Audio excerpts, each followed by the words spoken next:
Good evening all of you, welcome to only success. चलिए start करते हैं। Part second, fundamental rights. मैंने part first already upload कर दिया है, उसमें इंट्रोडक्शन दिया है मैंने फंडामेंटल राइट्स का। जहाँ से मैंने स्टॉप किया था, जहाँ तक वो वीडियो है उससे आगे इस वीडियो को कंटिन्यू करते हैं। इसमें आर्टिकल 14 भी डिस्कशन किया गया है, जो कि एग्जाम पॉइंट ऑफ व्यू से मोस्ट इम्पोर्टेंट है। ठीक है, तो चलिए स्टार्ट करते हैं। हम डिस्कस कर रहे थे भारतीय संविधान की विशेषताएं क्या क्या हैं, तो उसमें अब नेक्स्ट पॉइंट, भारतीय संविधान में कहा गया है doctrine of waiver does not apply to the fundamental rights in India. इसका मतलब क्या है? इसका मतलब है कि हम भारतीय संविधान में, इसका मतलब है कि भारतीय संविधान में वेवर वेवर का सिद्धांत एप्लीकेबल नहीं है। वेवर का जो थ्योरी है वो एप्लीकेबल नहीं है। वेवर की थ्योरी क्या है?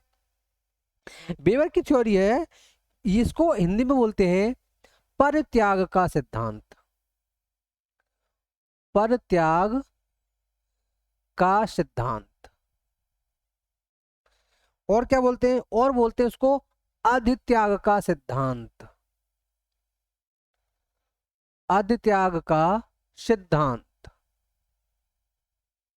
अधित्याग का सिद्धांत इसको बोलते हैं। क्या ये भारतीय संविधान पे लागू है? क्या ये भारत में लागू है? तो इसका मतलब है कि ये भारत में लागू नहीं है। लागू है भारत में, ये भारत में लागू नहीं है। ठीक है, ये होता क्या है? ये होता क्या है? इसमें कहा गया है यूएसए में ये लागू है। ये यूएसए में लागू है, तो उसमें क्या कहा गया है? उसमें ये कहा गया है कि अमेरिका का कोई भी नागरिक यदि मूल अधिकार को छोड़ना चाहता है तो वो छोड़ सकता है, यानी कि वो उसका अधित्याग कर सकता है, उसको छोड़ सकता है। तो ये क्या है? ये यूएसए की विशेषता है। ये यूएसए की विशेषता है। क्या? ये है डॉक्ट्रिन ऑफ वेबर। इसमें क्या कहा गया है? इसमें कहा गया है कि अमेरिका का कोई भी नागरिक, यूएसए का कोई भी नागरिक यदि फंडामेंटल राइट्स का त्याग कर सकता है, उनको छोड़ सकता है, तो वो छोड़ सकता है। लेकिन लेकिन इन इंडिया, इंडिया में फंडामेंटल राइट्स छोड़े जा सकते हैं? नहीं, ऐसा नहीं है। इंडिया में फंडामेंटल राइट्स जीवन से ही लागू हो जाते हैं। जब आप जन्म लेते हैं तभी से ही लागू हो जाते हैं। इनको आप छोड़ नहीं सकते। ये प्रकृति प्रदत्त है, इनको आप छोड़ नहीं सकते हो। तो ये है डॉक्ट्रिन ऑफ वेबर। ये है डॉक्ट्रिन ऑफ वेबर, यानी कि इसको अधित्याग आप नहीं कर सकते हो। इसको फंडामेंटल राइट्स को भारतीय संविधान में प्रत्येक, चाहे नागरिक हो और चाहे विदेशी हो, उस पर एप्लीकेबल है। इनको आप छोड़ नहीं सकते हो। Special rights for the minorities, जो हमारे अल्पसंख्यक हैं, अल्पसंख्यकों के लिए कुछ विशेष राइट्स हैं, विशेष अधिकार दिए गए हैं। किनको? ये दिए गए हैं माइनॉरिटीज को। माइनॉरिटीज को क्या दिए गए हैं? माइनॉरिटीज को विशेष अधिकार दिए गए हैं। किसमें? भारतीय संविधान में। ठीक है, एक क्वेश्चन पूछा जाता है एग्जाम में कि जो विशेष अधिकार हैं जो माइनॉरिटीज के लिए हैं, वो कहां से, उनका ओरिजिन कहां से हुआ है? भारतीय संविधान में, भारतीय संविधान में वो ये जो माइनॉरिटी राइट्स हैं, ये कहां से आए हैं, ओरिजिन कहां है? तो ये ध्यान रखना, ये उसमें ऑप्शन में आप देखना, ये नेहरू रिपोर्ट से आए हैं। नेहरू रिपोर्ट्स द्वारा ये आए हैं। नेहरू रिपोर्ट्स आई थी, उसमें माइनॉरिटीज राइट्स के बारे में बताया गया है, तो ये वहां से आया है। तो ये ध्यान रखने वाली बात है। यदि ऑप्शन में पूछ ले कि भारतीय संविधान में माइनॉरिटी राइट, अल्पसंख्यकों के लिए अधिकार, उनका ओरिजिन कहाँ है, वो कहाँ से आए हैं, तो उनका वो उनका ओरिजिन है नेहरू रिपोर्ट द्वारा। कहां से आए? ये आए नेहरू रिपोर्ट द्वारा। फंडामेंटल राइट्स आर अमेंडेबल, मैंने इससे पहले वाले लेक्चर में भी बता दिया था, ये संशोधनीय है, इनको संशोधन किया जा सकता है। कैसे? इनका संशोधन किया जा सकता है विशेष बहुमत से, विशेष बहुमत से किया जा सकता है, सामान्य बहुमत से नहीं। सामान्य बहुमत से आप इनका अमेंड नहीं कर सकते हो, संशोधन नहीं कर सकते हो। इनके लिए संशोधन करने के लिए इनका सबसे बड़ा होता है विशेष बहुमत। विशेष बहुमत क्या होता है? मैंने आपको बताया था, सदन की कुल सदस्य संख्या का बहुमत प्लस उपस्थित एवं मत देने वालों का कितना? 2/3। मत देने वालों का 2/3 इतना होना चाहिए।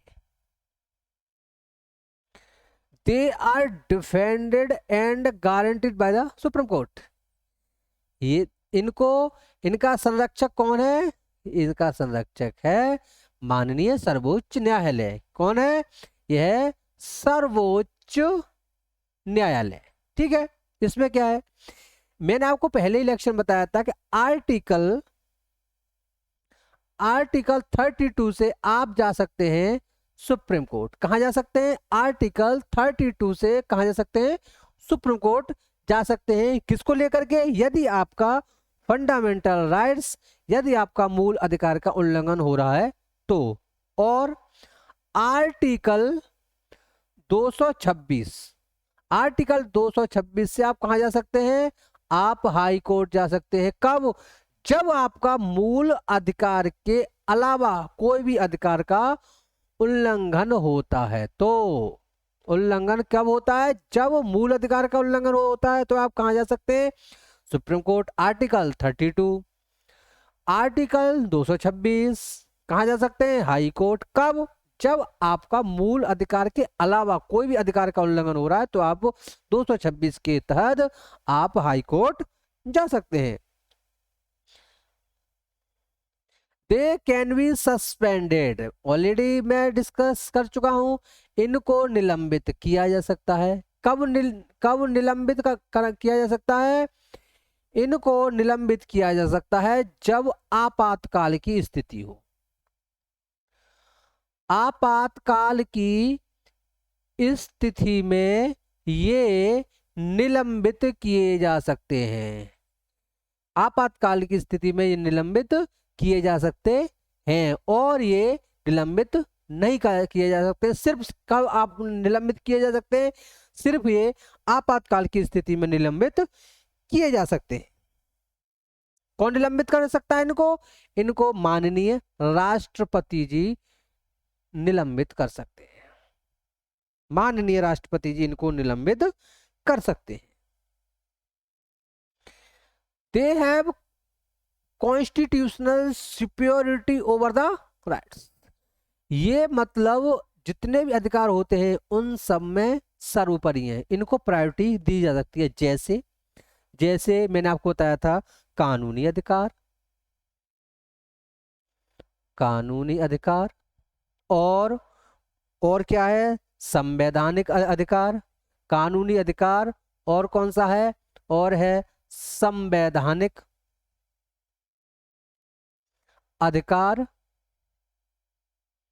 कानूनी अधिकार और संवैधानिक यदि अधिकार के ऊपर यदि सबको प्रायोरिटी दी जाएगी तो वो कौन से हैं? वो है फंडामेंटल राइट। आपके मूल अधिकार को कानूनी अधिकार और संवैधानिक अधिकार के ऊपर वरीयता दी जाएगी। तो चलिए अब देखते हैं नेक्स्ट। अब बात है कि भारत में कितनी प्रकार की है, मतलब स्वतंत्रता कितने प्रकार की है? तो इनका है number 1, right to equality, article 14 से 18। राइट टू फ्रीडम, आर्टिकल 19 से 22। और क्या है? और है राइट अगेंस्ट एक्सप्लॉयटेशन, इसका है आर्टिकल 23-24। आर्टिकल 23-24। और क्या है? और क्या और है, राइट्स टू, और rights to freedom of religion, cultural and educational rights 29 30, rights constitution article 32। तो अब बात करते हैं सबसे पहले कि हमारे संविधान में ये कितनी है, हमारे संविधान में ये वो है स्वतंत्रता, ये कितनी है। तो हमारे संविधान में स्वतंत्रता है आपकी 7 प्रकार की। कितनी है संविधान स्वतंत्रता, ये है 7 प्रकार की स्वतंत्रता दी गई है। पहले डिस्कशन करते हैं इनका, ठीक है। इनमें ये 7 प्रकार की स्वतंत्रता दी गई हैं। कौन कौन सी,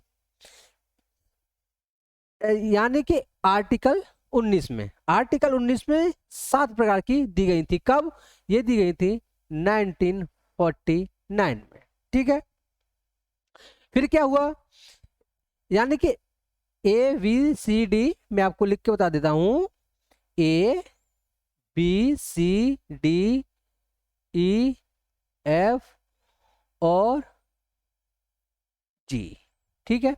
इसमें क्या कहा गया है कि इसमें कहा गया है कि एक संशोधन हुआ था 44वां। कौन सा संशोधन हुआ था, यह संशोधन हुआ था आपका 44वां संशोधन हुआ था। ये 44वां संशोधन कब हुआ था, ये 44वां संशोधन हुआ था आपका 1979 में। कब हुआ था, ये हुआ था 1979 में हुआ था 44वां संशोधन। 44वां संशोधन कब हुआ था, ये हुआ था 1979 में। इसमें क्या हुआ था भैया संशोधन में, इस संशोधन में कहा गया था कि संपत्ति का अधिकार यहां से हटा दिया गया था। कौन सा था वो, 19 सब क्लॉज एफ का, आई का मतलब सब क्लॉज फर्स्ट का सब क्लॉज एफ। इसमें क्या कहा था, इसमें कहा था कि संपत्ति का अधिकार यानी कि सबको होगा। तो जब आप बेयर एक्ट पढ़ेंगे, जब आप संविधान पढ़ेंगे, तो उसमें लिखा हुआ है यहाँ पे निश्रित, यानी कि इसको हटा दिए गए। पहले कितने थे, 7, ABCDEF और G तक, इसको हटा दिया गया। अब कितने रह गए, अब रह गए हैं 6, यानी कि 19 में आप पढ़ेंगे तो 19 में कितने प्रकार की स्वतंत्रता है, उसमें 6 प्रकार की स्वतंत्रता है। और एक भारतीय संविधान में एक आर्टिकल और है, आर्टिकल 31। आर्टिकल 31 में क्या कहा गया है, आर्टिकल 31 में कहा गया है कि यदि किसी व्यक्ति की संपत्ति को एक्वायर किया जाता है तो उसे मुआवजा दिया जाएगा, ठीक है। ये बात यहां तक समझ में आ रही है।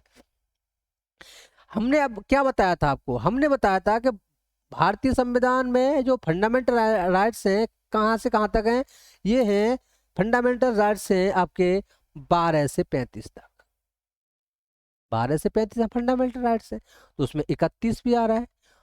अब क्या कहा गया है कि इन दोनों को इन दोनों को डिलीट कर दिया गया है। क्या कर दिया गया है, इन दोनों को कर दिया गया है डिलीट। इनको अब कहां पर भेज दिया गया है, इनको भेज दिया गया है भाग 12 में आर्टिकल 300A में। इन दोनों को हटा के कहां भेज दिया गया है, कहां फेंका गया है इनको, भाग 12 में, भारतीय संविधान के भाग 12 में। आर्टिकल कौन सा है, आर्टिकल है 300A। आर्टिकल कौन सा है, ये आर्टिकल है 300A, ठीक है। यहां तक बात आ गई समझ में। अब एक और संशोधन हुआ था, कब, 2002 में। एक और संशोधन हुआ था 2002 में। वो कौन सा संशोधन था, वो था 86वां संशोधन।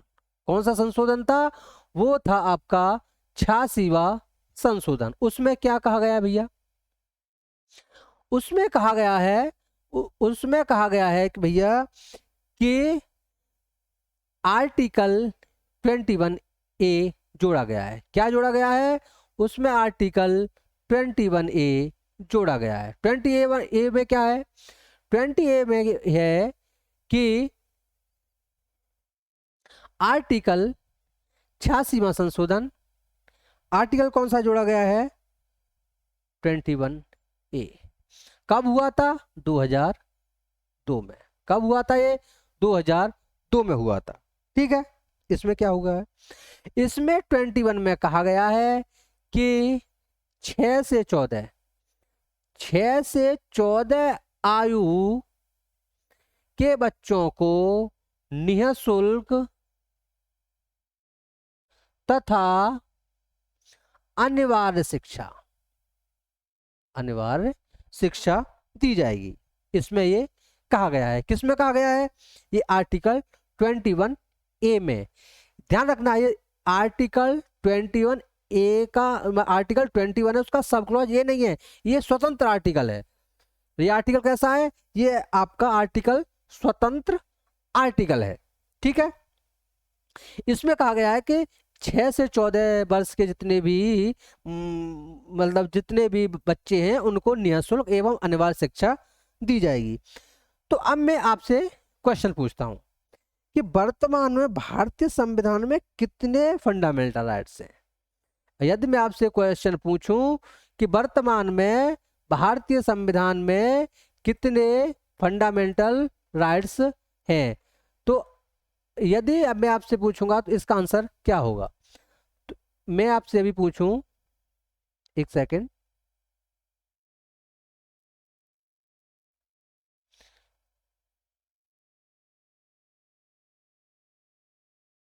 अब मैं पूछूं कि वर्तमान में भारतीय संविधान में कितने फंडामेंटल राइट्स हैं? मैं ऑप्शन देता हूं 5, 6, 7, 8।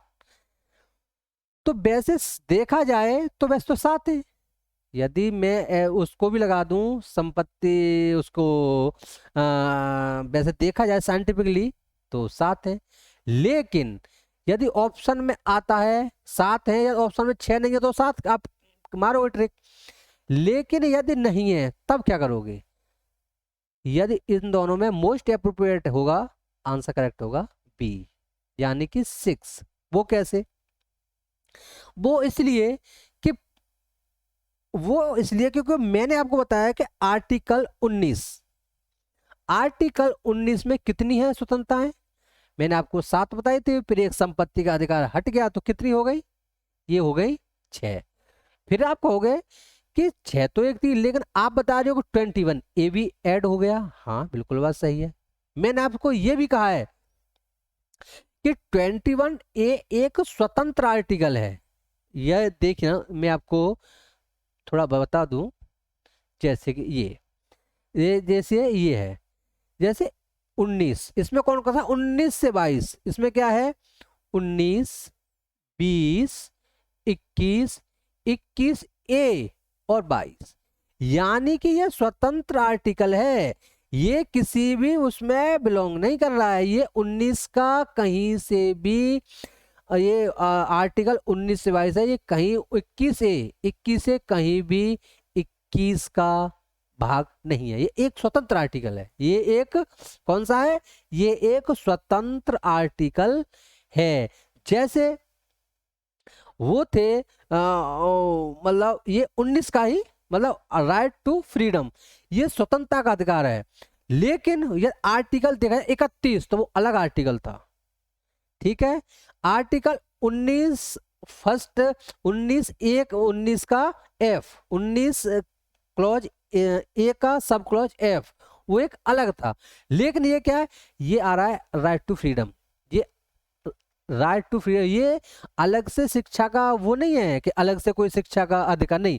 ये राइट टू फ्रीडम जो आ रहा है, ये आर्टिकल 19 से 22 से इससे बिलोंग कर रहा है। तो इसका इसलिए आपका आंसर क्या होना चाहिए? इसलिए आपका आंसर होना चाहिए 6। तो आपको यदि ऑप्शन में आता है तो कितने प्रकार की स्वतंत्रता है? तो ये है 6 टाइप की। कितनी? ये है 6 टाइप की। तो अब हम बात करते हैं आर्टिकल 14 से 18 की। तो आज हम बात करेंगे ओनली आर्टिकल 14 की। कितनी? ये करेंगे ओनली आर्टिकल 14 की। चलिए स्टार्ट करते हैं। इसमें कहा गया है article 14 of Indian constitution of India, equity before law. इसमें कहा गया है equity before law. The state shall not deny to any person equality before the law और the equal protection of the laws within the territory of India. चलिए हिंदी में देखते हैं। राज्य भारत के राज्य क्षेत्र में किसी व्यक्ति को विधि के समक्ष समता से या विधियों के समान संरक्षण से वंचित नहीं करेगा। देखिए ध्यान रखिएगा, ऊपर लॉ है और नीचे क्या है? लॉस। नीचे आप देखते हिंदी में यहाँ है विधि और यहाँ क्या है? यहाँ है विधियों, यानी वो सिंगुलर प्लूरल, और नीचे भी क्या है? सिंगुलर और प्लूरल। ठीक है, तो इसमें कहा गया है कि ये पहली बात देखते हैं किन को मिलता है। ये भारतीय प्लस विदेशी दोनों को मिलेगा। ये भारतीय तथा विदेशी दोनों को मिलेगा। तो सबसे पहले हम डिस्कशन करते हैं इक्विटी बिफोर लॉ। मैंने आपको बताया लॉ और लॉज, विधि और विधियों में अंतर क्या है। मैं अब आपको ये समझाता हूं, ठीक है, कि विधि और विधियों में अंतर देखना, ध्यान से देखना। यार लॉ है ना कि लॉज है, यहां पर क्या है? ये लॉ है। ठीक है, यह एक नकारात्मक अवधारणा है। इसमें क्या किया गया है? इसमें क्या गया है? मना करने की। मैंने आपको पहले बताया था कि नकारात्मक अवधारणा हम पहले ही पढ़ चुके हैं कि इसमें किसी चीज की मना किया गया है। आप किसी भी व्यक्ति को, किसी भी नागरिक को विधियों के समाज संरक्षण से वंचित नहीं कर सकते हैं। तो ये क्या है? ये एक नकारात्मक अवधारणा है। ठीक है, एक नकारात्मक अवधारणा है। ये मैंने पहले ही टॉपिक में, पहले वीडियो में बता चुका हूं। ठीक है, अब क्या है? अब क्या है? It means absence of privilege.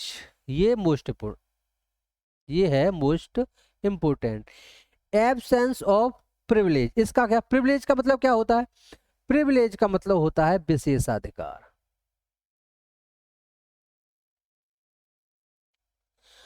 भारतीय संविधान में विशेषाधिकार नहीं है। क्या है? भारतीय संविधान में विशेषाधिकार नहीं है। इसमें इसका क्या मतलब? तो स्टार्ट करते हैं अब ये कि प्रिविलेज क्या है भैया। देखिए, भारतीय संविधान में विशेषाधिकार नहीं है, ये अब मैंने आपको बता दिया प्रिविलेज। लेकिन विभेद है। क्या है? लेकिन क्या है? विभेद है। अब सुनते हैं विभेद क्या होता है। विभेद, ठीक है, ये विभेद क्या है? ठीक है, ये विभेद होता है टू टाइप्स का। विभेद क्या है? तो होता है, विभेद होता है दो तरह का। क्या होगा? एक होगा सबल के पक्ष में और एक होता है भैया निर्बल के पक्ष में। एक सबल के पक्ष में होता है और एक निर्बल के पक्ष में होता है। पहले देखते हैं सबल के पक्ष में। ठीक है, सबल के पक्ष में हम लगभग मिडिवल और प्राचीन भारत में चले जाएं तो वहां क्या था? वहां था वर्ण व्यवस्था। वहां क्या थी? वहां थी वर्ण व्यवस्था। वहां वर्ण व्यवस्था क्या थी? वर्ण व्यवस्था थी कि उच्च जाति के लोगों को उच्च पद और उनको उच्च सुविधाएं मिलती थी। यानी आप आजादी से पहले और चाहे प्राचीन भारत में आप चले जाओ। ठीक है, और क्या होता था? निम्न जाति या निम्न वर्ग के व्यक्तियों को, निम्न वर्ग के नागरिकों को क्या होता था? वहां पर निम्न जीवन शैली, निम्न पद उनको दिए जाते थे। तो इसी को बोलते हैं, इसी को संविधान की भाषा में क्या बोलते हैं? विशेषाधिकार। विशेषाधिकार क्या होता है? विशेषाधिकार होता है कि जो सबल पक्ष है उनको अच्छा काम, अच्छी व्यवस्था, अच्छी नौकरी, और जो निर्बल हैं उनको अपने उनके हिसाब से काम देना। यदि मैं कहूं कि आरक्षण आरक्षण जनरल के कैंडिडेट को भी दिया जाए, मैं कह रहा हूं आरक्षण जनरल कैंडिडेट को भी दिया जाए, तो ये क्या हो गया? ये हो गया विशेषाधिकार। क्या हो गया? ये हो गया विशेषाधिकार, जो कि भारतीय संविधान इसको नेगलेक्ट करता है। वो मैंने आपको पहले ही बता दिया है कि it means absence of privilege, यानी कि विशेषाधिकार किसी को नहीं है। ठीक है, ये अब मैं आपको एक लाइन बताऊं कि विशेषा क्या होता है। विशेषाधिकार होता है कि उच्च जाति के व्यक्ति को या उच्च जाति के नागरिक को उसी के अनुसार सुविधाएं देना। इसमें क्या होगा? और निम्न जाति के नागरिकों को निम्न जाति की सुविधाएं देना। उससे क्या होगा कि निम्न मतलब सबल और निर्बल के बीच की खाई बढ़ती चली जाएगी, निर्बल और सबल और ज्यादा सबल होता चला जाएगा। ये होता है विशेषाधिकार। अब आते हैं निर्बल के पक्ष में। ठीक है, निर्बल के पक्ष में क्या है? निर्बल के पक्ष में है ये हमारा आधुनिक भारत है। ये कहां पर चल रहा है? ये आधुनिक प्रजातांत्रिक लोकतांत्रिक देश में चल रहा है। इसमें क्या होगा? इसमें होता है कि गरीब व्यक्ति को ऊपर लाने के लिए, यानी कि निर्बल व्यक्ति को सबल की लाइन में खड़ा करने के लिए उसको दिए जाने वाले प्रमोशंस, उनको दिए जाने वाली सुविधाएं, उनको दिए जाने वाले जितने भी मोटिवेशंस, जो भी कुछ है, उनको बोलते हैं, उनको ये आधुनिक भारत में चल रहा है। जैसे मैं आपको बोलूं कि गरीब को उसकी इनकम के हिसाब से कम टैक्स, यानी कि गरीब की यदि 1,000 रुपए की सालाना इनकम है मान लो, तो उसको टैक्स कम देना होगा।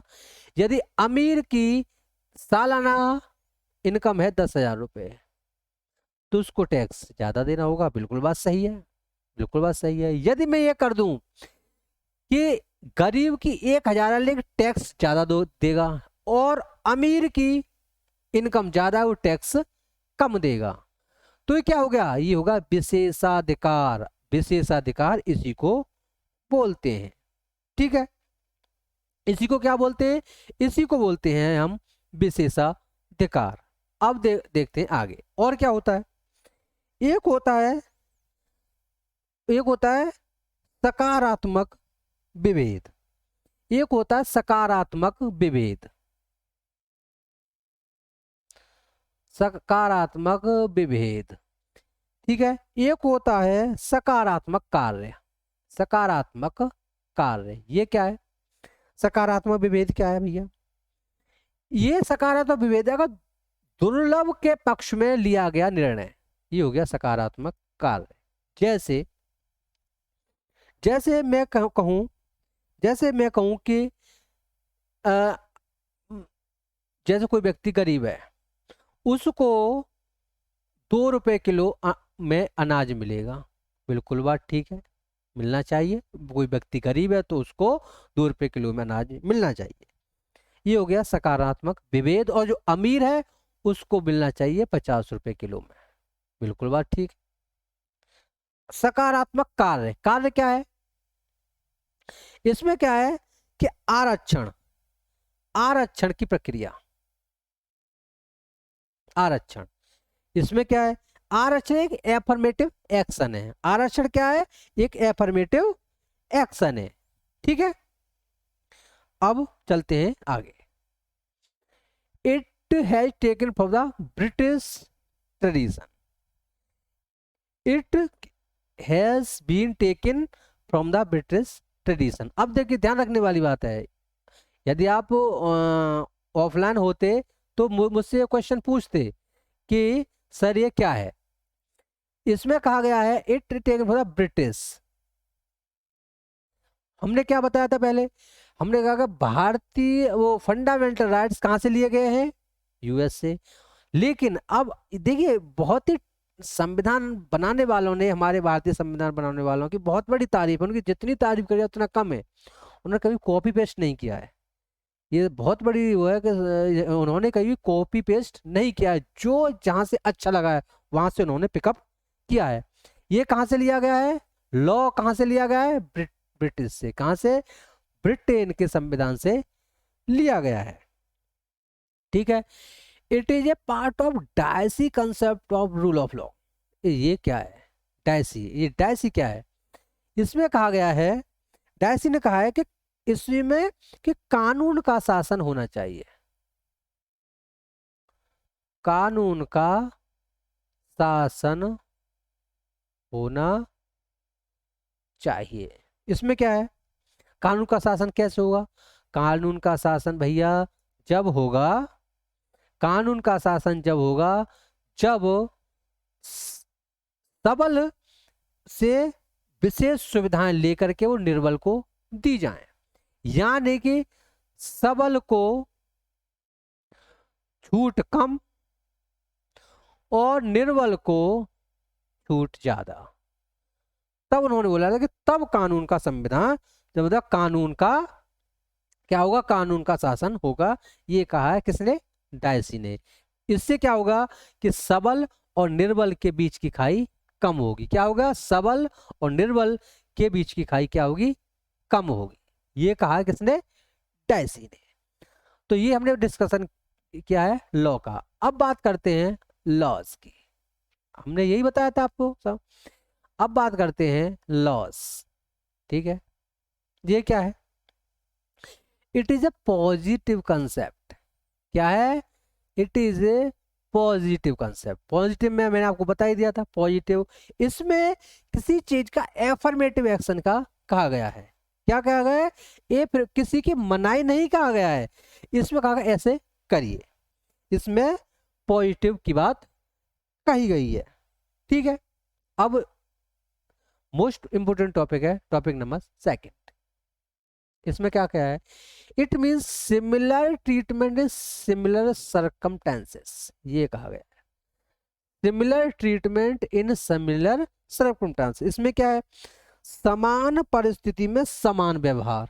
इसका मतलब है, क्या है इसका मतलब, समान परिस्थिति में समान व्यवहार, समान परिस्थिति और समान व्यवहार प्लस असमान परिस्थिति में असमान व्यवहार, असमान परिस्थिति में असमान व्यवहार आप कर सकते हो। मतलब है कि भारतीय संविधान इनको परमिट करता है कि भैया असमान परिस्थिति में असमान व्यवहार और समान परिस्थिति में समान व्यवहार हो सकता है। अब आपको समझाते हैं। ठीक है, देखिए एक ये है और एक ये है। ठीक है, इसमें क्या है, इसमें क्या है कि ये एपीएल है, ये क्या है एपीएल, यानी कि एबव पॉवर्टी लाइन। और ये क्या है, ये है बीपीएल, ये क्या है बीपीएल। ठीक है, इसमें दो है ए बी, इसमें है पी और क्यू, ए बी पी और क्यू। ठीक है, इसमें ए का क्या है, इसमें ए का बताया गया है कि ए है मंत्री जी का रिश्तेदार। ठीक है, मंत्री जी का रिश्तेदार है ए। ठीक है, यदि कोई भी बात मंत्री जी का रिश्तेदार है और ये बी क्या है, पी भैया एक सामान्य है, एक सामान्य। ठीक है, यदि कोई भी सुविधाएं, माना कि एक छोटा सा एग्जाम्पल ले कि आरक्षण, हम आरक्षण ले लेते हैं, आरक्षण यदि आरक्षण इनको मिलेगा, चाहे मंत्री जी के बेटे सही और चाहे कुछ भी सही, उतना आरक्षण इनको भी मिलेगा। इतना आरक्षण चाहे सामान्य के हैं लेकिन जितना मंत्री जी के बेटे को मिलेगा, मंत्री जी के रिश्तेदार को मिलेगा, उतना ही एक सामान्य व्यक्ति है। लेकिन वो किसमें से बिलोंग कर रहा है? वो एपीएल से बिलोंग कर रहा है। जितना मंत्री जी के रिश्तेदार, मंत्री जी के बेटे, मंत्री जी एटसेट्रा कोई भी है, उनको जितना मिलेगा आरक्षण में उतना सामान्य को मिलेगा, प्लस जितना सामान्य को मिलेगा उतने मंत्री जी को बेटे को मिलेगा। आप इसको नहीं कह सकते कि भैया आप मंत्री जी के बेटे हो, आपको ये चीज नहीं मिलेगी, अब आपको आरक्षण नहीं मिलेगा, अब वो देना पड़ेगा। समान परिस्थिति में समान व्यवहार करना पड़ेगा, ठीक है। और क्या है? और एक है पी और क्यू। ये कहां से बिलोंग करता है? ये बिलोंग करते हैं भैया बीपीएल से। ये किसी बहन के भाई हैं, बहन जी के भाई हैं, समझ रहे हो आप, बहन जी के भाई। और ये हैं आपके पी और ये है सामान। लेकिन बिलोंग कहां से कर रहा है? बीपीएल से। बिलोंग किससे कर रहे हैं? ये कर रहे हैं बीपीएल से, ठीक है। इसमें क्या है? इसमें बताया गया है कि यदि ये बहन जी के भाई हैं, चाहे बीपीएल से, यानी कि ये कोई बहुत बड़ी बहन जी हैं, बहुत पैसे वाली है, उनके भाई हैं, और ये सामान्य से है, लेकिन बिलोंग किससे कर रहा है? बीपीएल से। तो जो सुख सुविधाएं, जो अपॉर्चुनिटी सामान्य को मिलेगी, वही बहन जी के भाई को भी मिलेगी, प्लस जो बहन जी के भाई को मिलेगी वो सामान्य को भी मिलेगी। आप इनमें भी अंतर नहीं कर सकते। क्यों? कि समान परिस्थिति है। बीपीएल से भी ये भी बिलोंग कर रहा है भैया सामान, और बीपीएल से ये भी कर रहा है, इसलिए आप इसमें नहीं कर सकते हो क्या? आप इनमें डिफ्रेंशिएट नहीं कर सकते हो, डिस्क्रिमिनेशन नहीं कर सकते हो। ये कहता है कौन? भारतीय संविधान। चलिए एक और एग्जाम्पल लेते हैं। जैसे जैसे कि देखिए, ये है आपके जर्नल, ये है ओबीसी, ये है एससी, और ये है एसटी, ठीक है। ये आगे बात। अब आईएएस की जगह भैया, आईएएस की जगह आई है, आईएएस में अब चल रहा है। अब क्या होगा? अब हो गए जर्नल हैं, ठीक है। अब ए है और बी है, दोनों ही जर्नल हैं। और यहाँ क्या है? एससी में क्या है? एससी में पी और क्यू है, पी और क्यू है। इन दोनों में इसमें क्या है? समान परिस्थिति में समान व्यवहार किया जा सकता है। अब इन दोनों में क्या होगा? इन दोनों में डिस्क्रिमिनेट आप नहीं कर सकते हो, प्लस इन दोनों में आप डिस्क्रिमिनेट, यानी कि इन दोनों में विभेद आप नहीं कर सकते हो। क्यों? क्योंकि ये दोनों ही जर्नल से बिलोंग कर रहे हैं, और ये दोनों जने एससी से बिलोंग कर रहे हैं। एक सीट है, एक सीट पे बी भी अपना एफर्ट कर रहा है, और एक उसी सीट पे ए भी कर रहा है। आप उन दोनों में विभेद नहीं कर सकते हो, जो योग्य होगा उसको आप सेलेक्ट कर सकते हो, ठीक है। इसमें क्या है? इसमें दोनों एससी से बिलोंग कर रहे हैं, इसमें जो भी ज्यादा उसके मार्क्स आएंगे उसको आप सेलेक्ट कर सकते हो। इनमें विभेद नहीं होगा, क्योंकि समान परिस्थिति में समान व्यवहार किया जाएगा। दोनों जर्नल से है, दोनों एससी से है। ए भी दोनों जर्नल से बिलोंग कर रहा है, पी क्यू किससे बिलोंग कर रहा है? एससी से। समान परिस्थिति में समान व्यवहार किया जाएगा, और असमान परिस्थिति में असमान व्यवहार किया जा सकता है। इसमें क्या होगा? इसमें हो सकता है, इसमें होगा कि विभेद होगा। कहाँ हो सकता है? ये होगा पी और क्यू में। किसमें? ए और पी में विभेद हो सकता है। हो सके कि इसके 100 नंबर आए हों और इसके 90 नंबर आए हों, तो हो सकता है ये सेलेक्ट हो जाए, क्योंकि आरक्षण प्रक्रिया में यदि वो आ रहा है एससी में तो वो सेलेक्ट होगा पी। यदि इन दोनों में आप विभेद नहीं कर सकते, इन दोनों पी क्यू में विभेद नहीं हो सकता है, ए बी में विभेद नहीं हो सकता, ए और पी में विभेद हो सकता है, ए और पी में विभेद हो सकता है। तो सिलेक्शन ए को एलिमिनेट करके पी का या क्यू का हो सकता है, लेकिन ए को एलिमिनेट कर बी का एलिमिनेट कर ए का नहीं हो सकता है। समान मार्क्स पर समान परिस्थिति में विभेद नहीं हो सकता है।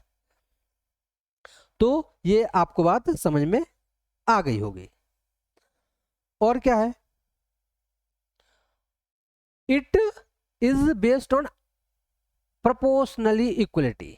ये क्या है, आनुपातिक समानता। इसमें कहा गया है कि आनुपातिक समानता। आनुपातिक समानता क्या है, जैसे यदि मुझ पे 10 रुपए हैं, यदि मुझ पर 10 रुपए हैं और मुझे बांटने हैं वो 5 जगह पर, मुझको बांटने हैं वो 5 जगह पर, और उसमें क्या है कि मुझ पर आ, S S C general, ST और ओबीसी।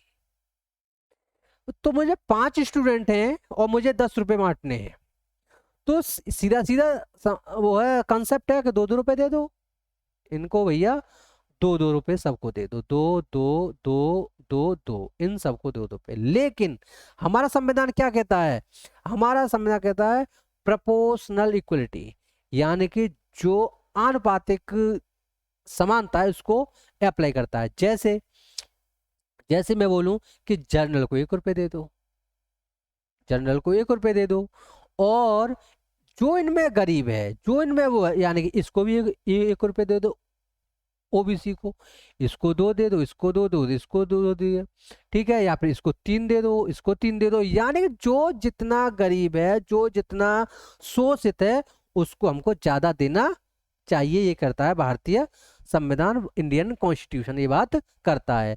यदि देखा जाए तो 2-2 रुपए सबको दे दो, 2 एससी को और 2 जनरल को और 2 ओबीसी को, जितने भी कैंडिडेट है उनको दे दो, लेकिन प्रोपोर्शनल होना चाहिए। जो जितना गरीब है, जो जितना शोषित है उसको ज्यादा, जो जितना सबल है उसको कम। ये बात करता है भारतीय संविधान। और क्या है, it has been taken from American tradition. ये कहां से लिया गया है, ये लिया गया है अमेरिका से। कहां से, ये लिया गया है यूएसए से। तो मैंने पहले बताया था भारतीय संविधान में फंडामेंटल राइट्स कहां से लिए गए हैं, ये लिए गए हैं यूएस से। ठीक है, तो ये रहा आज का वीडियो। आपको वीडियो कैसा लगा कमेंट बॉक्स में जरूर बताइएगा। ठीक है, ये भी पार्ट रहा सेकंड, और मैं पार्ट थर्ड यानी कि आर्टिकल 16 से जो आर्टिकल 15 है, मतलब आर्टिकल 14 हो गया, आर्टिकल 15-16 में हर आर्टिकल का छोटे छोटे वीडियो बनाऊंगा, और इतना ऐसा पढ़ाऊंगा आपको कि आप भी एक बार पढ़ के जिंदगी में पढ़ेंगे तो नहीं, ये तो बात पक्की, पढ़ाएंगे जरूर कि भाई मैं तुझे फंडामेंटल राइट आज मैं पढ़ाऊंगा। ठीक है, तो इसी के साथ मैं आपसे आज्ञा लेता हूँ। Thank you for watching.